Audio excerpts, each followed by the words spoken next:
欢迎来到新兴消息频道，请订阅频道，所以大家不要错过当天最热门的新闻。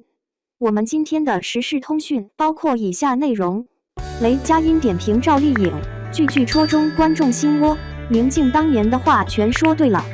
不知不觉都要到1月末，观众们距离过年越来越近了。而春节档的电影们即将揭开神秘面纱，每一部都不容小觑，竞争力不俗啊！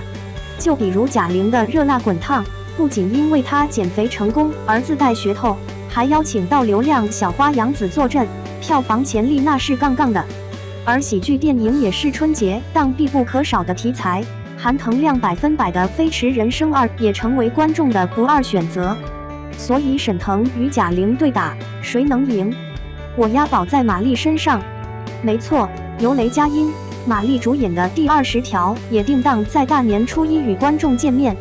国师张艺谋再次出手，将喜剧与现实、法律、检察官等元素相结合，混搭风能产生怎么样的效果？很期待住了。而最重要的是，这部电影有一个杀手锏，那就是85花赵丽颖。01首演盲女，诚意十足。本以为赵丽颖要在剧中演一个雷厉风行的女检察官，没想到摇身一变成了残障人士。她饰演的郝秀萍是个苦命人，丈夫为了救她跟女儿，不慎失手伤人，遭到恶霸们的刁难，寸步难行。一个无法开口说话又听不到的母亲，该如何保护自己？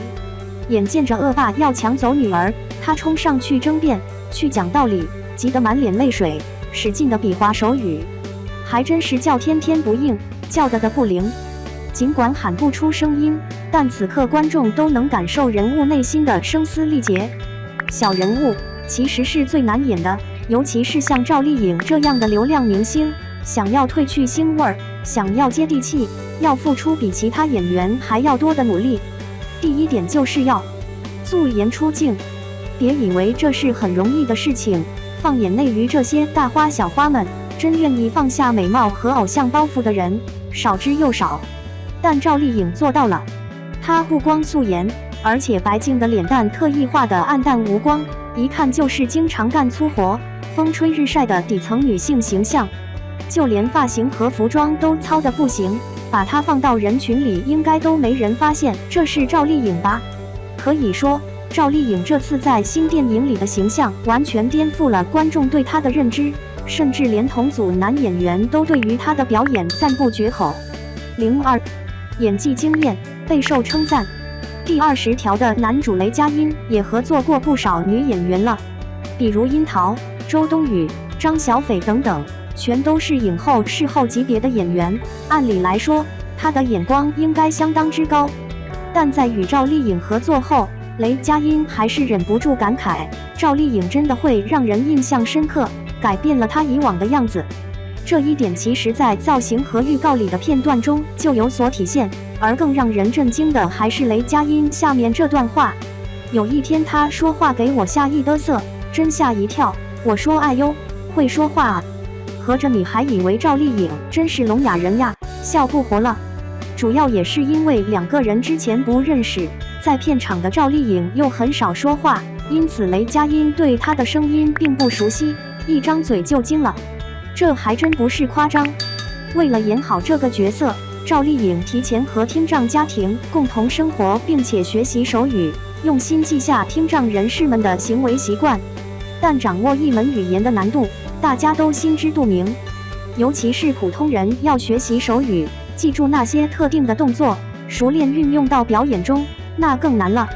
所以在片场的时候，只要有时间，赵丽颖不是用来休息，而是用来练习，一个人躲到角落里默默比划着接下来要用到的动作。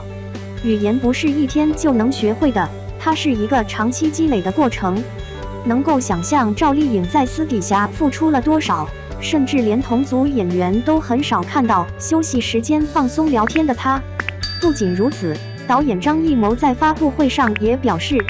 他在现场都不说话，一直在找人物的状态。这次表演他突破了自己的天花板，不再是过去的赵丽颖。与此同时，郝秀萍这个角色虽然是女2号，但是对于整个剧情来讲，它是起到了一个杠杆的作用，所以至关重要，也更考验赵丽颖的表演。但从导演和男主都赞不绝口的状态来看，观众值得去期待赵丽颖在这部电影中的表现。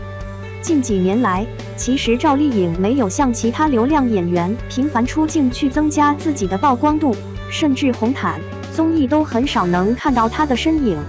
因为赵丽颖明白演员要做的是什么，这些曝光固然能得到一时的热度，却对于她的表演事业起不到太大帮助。相反的，如果混成了综艺咖，那她更是很难再去塑造更多不同类型的角色了。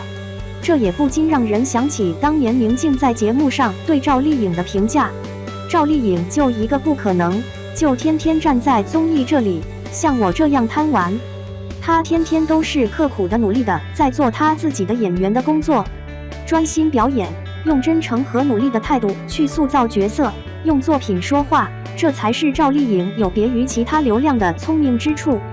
所以从幸福到万家的农村女性和幸福，到风吹半夏中从收废品成长为钢铁集团女老板的许半夏，再到如今第20条的聋哑女，观众能看到赵丽颖对于角色的探索，以及她自身的可塑性。宁静当年的话全说对了，赵丽颖真的在刻苦做她自己的演员工作。03结语：看完官方预告里的几段表演视频，屏幕前的观众应该都无比想要走进影院来看赵丽颖的突破吧。好饭不怕晚，更何况距离春节档也不远了。电影第20条能够在这个档期取得票房胜利的可能性很大，因为热度方面也不用担心，赵丽颖的人气摆在那里。除此之外，单拿出来每一位演员都有着不俗的实力，比如雷佳音、高叶、马丽、潘斌龙等等。说实话，一开始我是为赵丽颖捏一把汗的，生怕她这样的流量演员到大荧幕会露怯，但现在的我只剩下了满满的期待，期待见到她一脚踏出85花，走上另一个巅峰的那一天。